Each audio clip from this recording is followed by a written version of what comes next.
I would say that all students deserve to have highly trained educators, and that we know that there's a really strong correlation with our students who have highly trained teachers and their outcomes. Yeah. And so I would say that the one thing, if I could think about changing it, would be either the professional development opportunities and I'm going to give you a list using what you asked for. That's okay. Professional development opportunities or teacher training and university training, and even to some extent addressing our teacher. It's not a shortage so much because there are bodies, but maybe our ability to recruit highly qualified teachers. Yeah, and that does go back to money. Yeah. Hello, everyone, and welcome to the Brighter Together podcast. My name is Janet Courtney, and my special guest today is Jill Dunn. Jill is the coordinator of tiered support at Rochester Public Schools in Rochester, Minnesota. Jill, thank you so much for being here. Absolutely. Thank you for having me. So tell us a little bit about what's going on in Jill's world. Yeah, so I'm currently serving as the coordinator of tiered supports at Rochester Public Schools in Rochester, Minnesota. Tongue twister there. There you go, right? And we are located in the southeast corner of Minnesota, so not too far from the Twin Cities, if you're familiar at all with the demographics, the geographics of the state. And I come to this role kind of from a little bit of a unique background. So, which is always kind of fun to tell my story a little bit of how I got here. So I'm currently supporting primarily the implementation of literacy, literacy interventions in our district. But I'm trained as a school social worker. So those two things feel a little disconnected, but I can make the connection for you. So I started many moons ago, it feels like, in the state of Iowa with Heartland AEA, the area education agency, and started as a school social worker servicing students. Well, at the time it was birth through fifth grade. In a couple of different districts. So the way it works in Iowa with the area education agencies is they're an intermediate service co-op. Right. Mm-hmm. And they service multiple districts. So some of those specialized services our smaller rural districts don't have to pay for their own staff. So because they never are going to need a 1.0 FTE, right? No way, no how. Yeah, I love that. And it works really well. That model works really well. It does. Yes. And there's some political things happening in the state of Iowa right now around those, but I won't get into that. Anyway, so I started as a school social worker. And after doing that work for a few years, I came into it thinking I was like ready to save the world, right, in education, and then quickly learned that you can't come into it thinking you're going to save people, but thinking about how our students are really part of a larger system, that they're part of a family system, they're part of a community system, they're part of a school system, and really how does that system support or not support those students? Right. So I started with that and then ended up moving into a specialty role because I became a little interested in behavior and challenging behavior in particular, especially with our students who are on the autism spectrum. And so I moved into a specialty role at Heartland AEA, where I became a challenging behavior and autism consultant, and then continued to support students in classrooms, but I added more districts. So fewer students on my caseload, but I added more districts and added more travel area. Oh, that's fun, right? Yeah, right. Iowa's not small either. I mean, it's not a small state. It's not small when you think about. There was one day I realized that I went from the farthest northeast part of my territory to the farthest southwest part of my territory, and it was like an hour and a half drive from one to the next. Yeah. So, anyways. Yeah. So I did that work, and in that work then learned that what kind of expertise I needed in the area of behavior, and an opportunity came up through a state grant at the time to become trained as a behavior analyst. So I participated in that grant and worked with a couple of folks at the Department of Education, as well as some folks with the University of Iowa hospitals. And we did kind of a partnership on training people up on intensive behavior interventions and assessment. And as a result of that, then I became a board certified behavior analyst. So are you still a BCBA? I am. Oh, yes, awesome. I'm still Okay. a BCBA. Yes. Yep. And so in that role, I really thought about like, okay, there's a lot of, I learned a lot about precision with interventions and really matching the need, doing some really deep root cause analysis and that type of a role. And then my husband got a position here in Rochester. And so we decided to move our family and moved up here to Minnesota and started with Rochester Public Schools. And I started as a clinical social work trainee because I was not licensed as a clinical social worker in the state of Iowa. You cannot become licensed as a clinical social worker if you were a school social worker.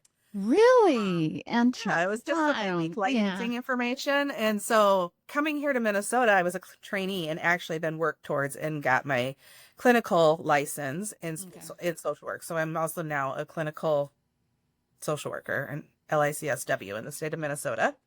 You must have quite a few little numbers and letters at the end of your name. Some letters behind my name. Letters, yeah. Lots of letters behind your name. Yeah. Yeah. So, and then so in the role that I started in Rochester, I started as the clinical social work trainee and was also doing some district-wide behavior coaching. Okay. And doing a lot of my work primarily in special education, and supporting our students who were in self-contained classrooms or in self-contained schools, special schools. So we call them setting 3 or setting 4, federal setting 3 or 4 in special education for emotional and behavioral needs. Gotcha. So I did that work for a little while, and then that brought me into the learning a lot about, again, back to kind of the school systems, and thinking about how all of those things connect from one building to the next and from one program to the next and from one grade level to the next. I've learned that was a whole kind of new world to me because I was so focused before on just individual students. Gotcha. Okay.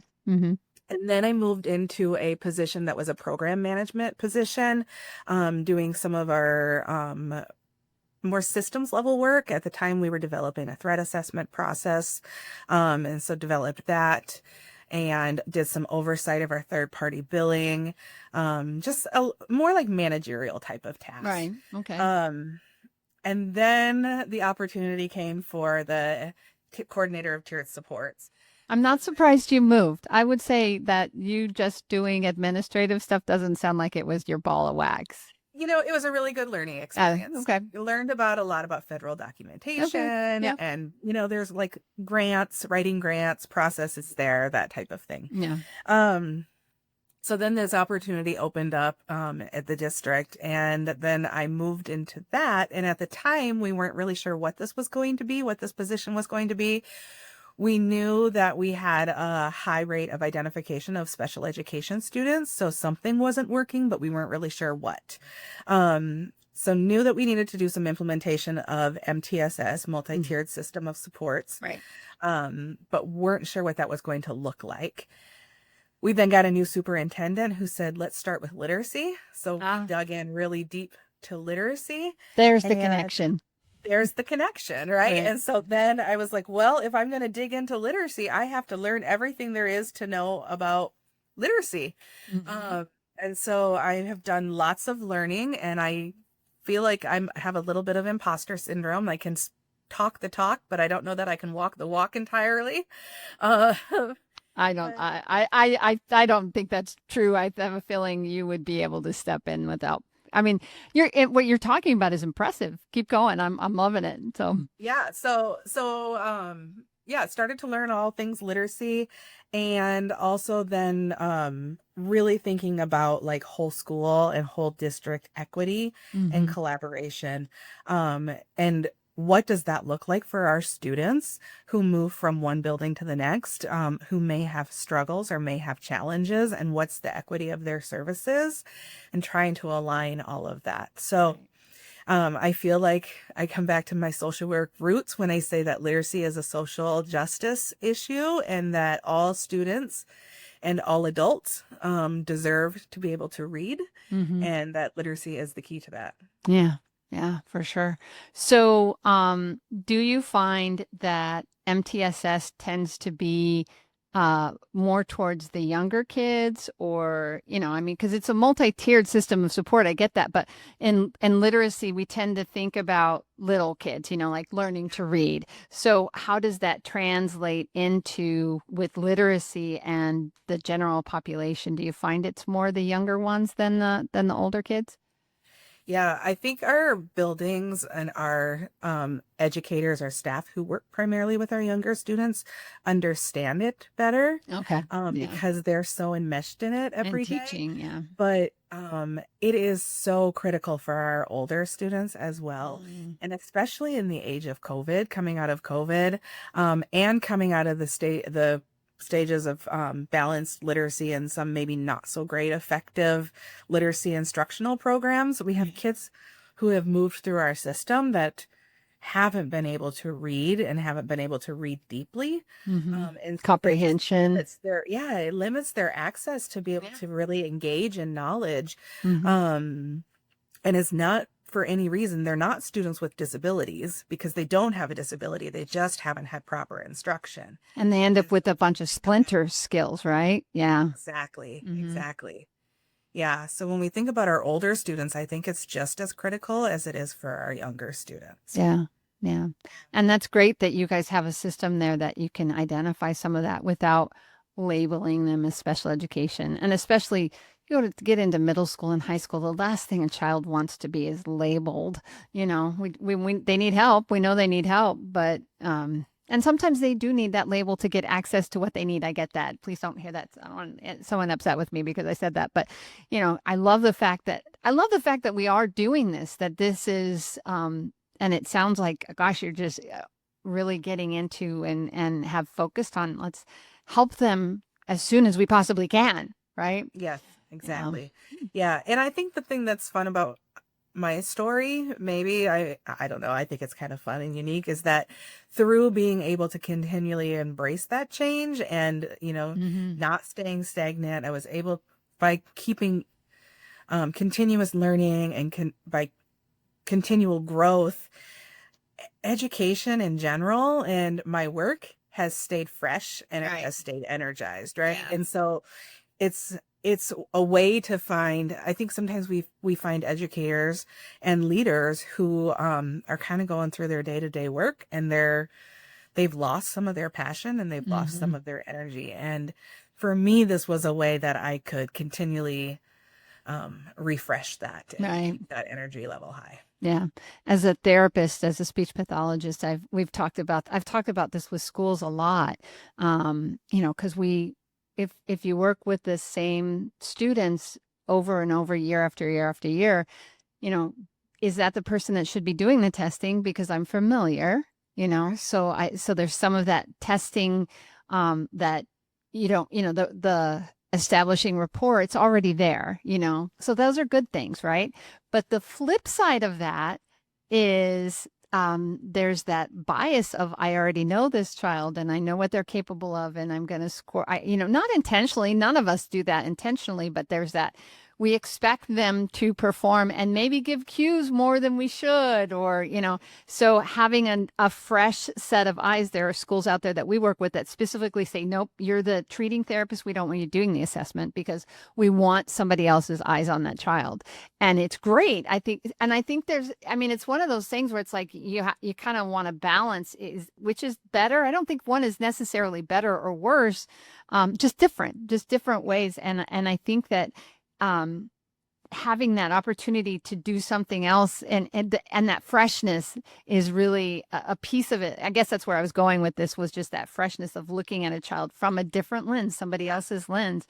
It does make a difference, and it does keep it fresh, and it does. And I've always found that when I collaborate with another professional on a student that I'm very familiar with and I listen, that's the thing though, you got to listen, right? You got to hear what they're saying, and not just go, well, that's not what I believe. But, and then it's a collaboration. If it's truly a collaboration, I've always found it's like, there's something else that I can do to help this child that maybe I hadn't thought of before. So, yeah.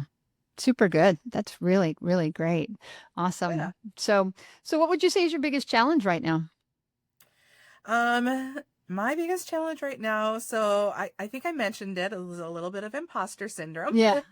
And I poo-pooed it immediately because I could. But yeah, so I think that's probably one. I think I would say that the other thing is, as I'm learning one thing, it's hard to maybe let something else sunset, and so kind of let it go. And so it's really hard to balance when I tend to have a lot of interest, and I tend to move between my interests pretty rapidly. And it's like, time is a resource, and there's only so much time. And so to let something else go in order to take on something new is also a challenge.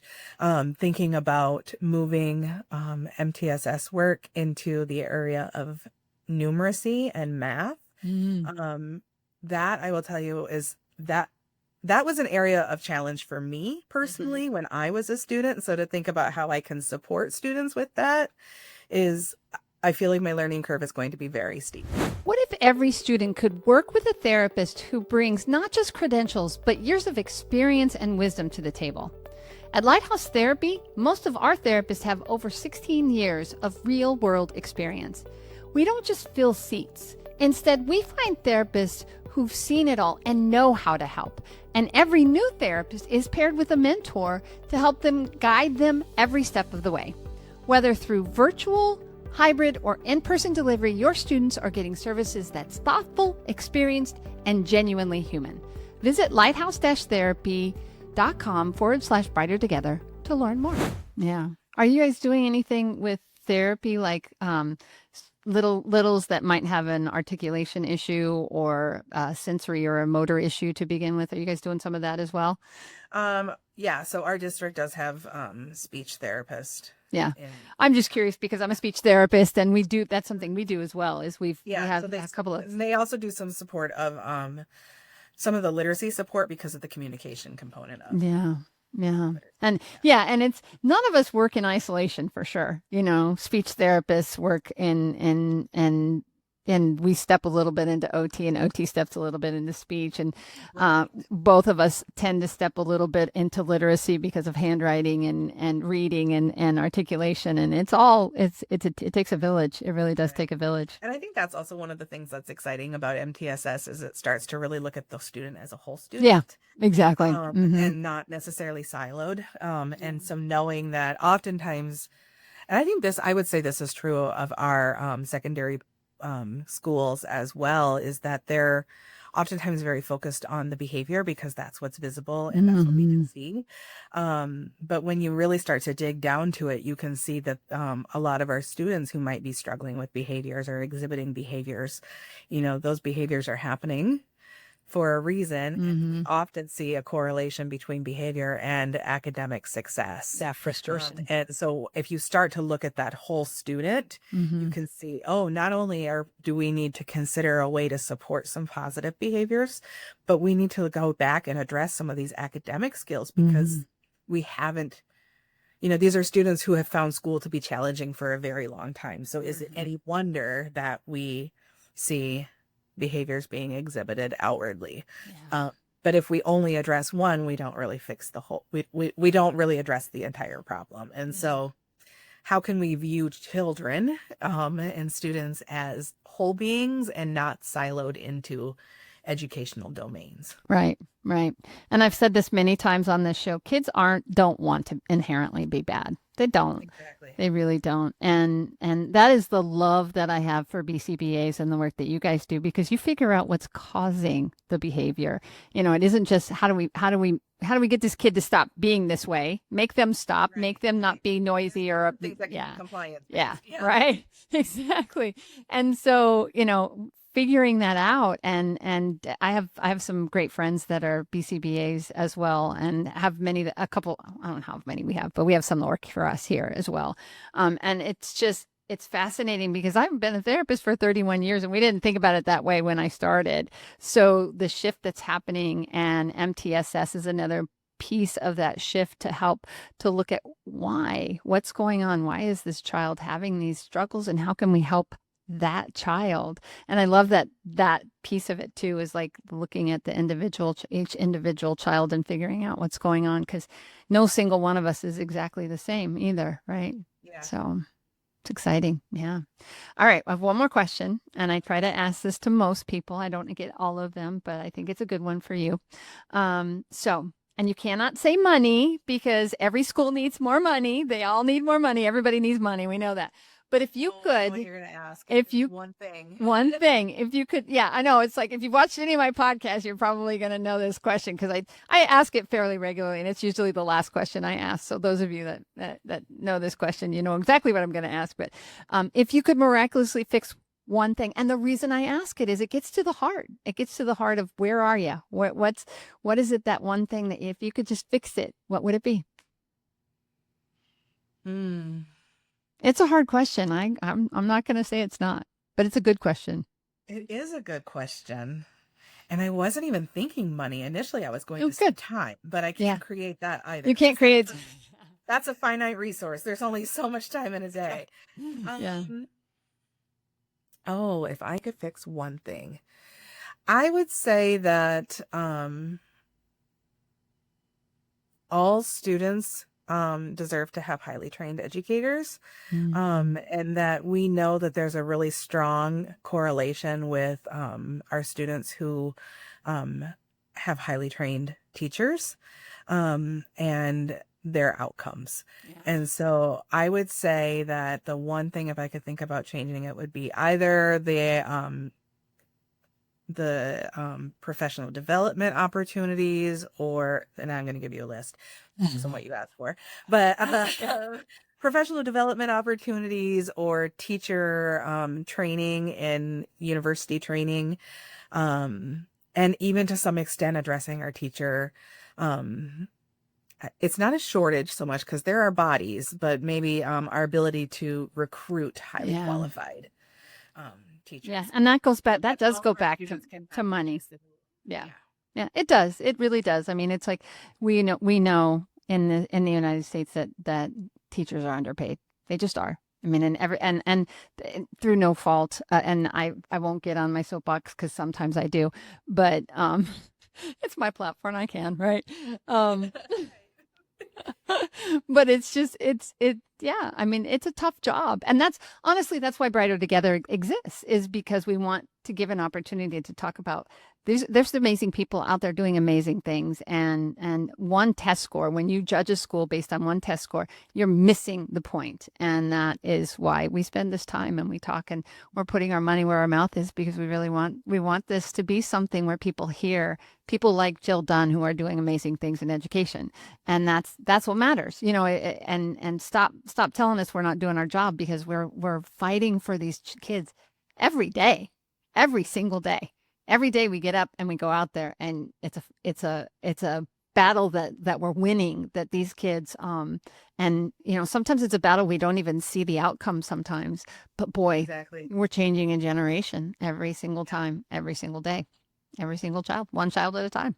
So, yep, absolutely. Well, Jill, where do people go to find more about you and about Rochester Public Schools? Well, Rochester Public Schools is available. You can find it at rochesterpublicschools.org. And we do have an MTSS linked page there that you're welcome to view. To connect with me personally, you can find me on LinkedIn. Awesome. Well, thank you. It's been a great conversation. I knew it would be from the beginning. So thank you for taking the time to spend with me talking about your passions. It's awesome. Absolutely. Thank you again for having me. This has been fun. Yeah. All righty. Well, I know the Brighter Together podcast is better because you're here, because we are brighter together.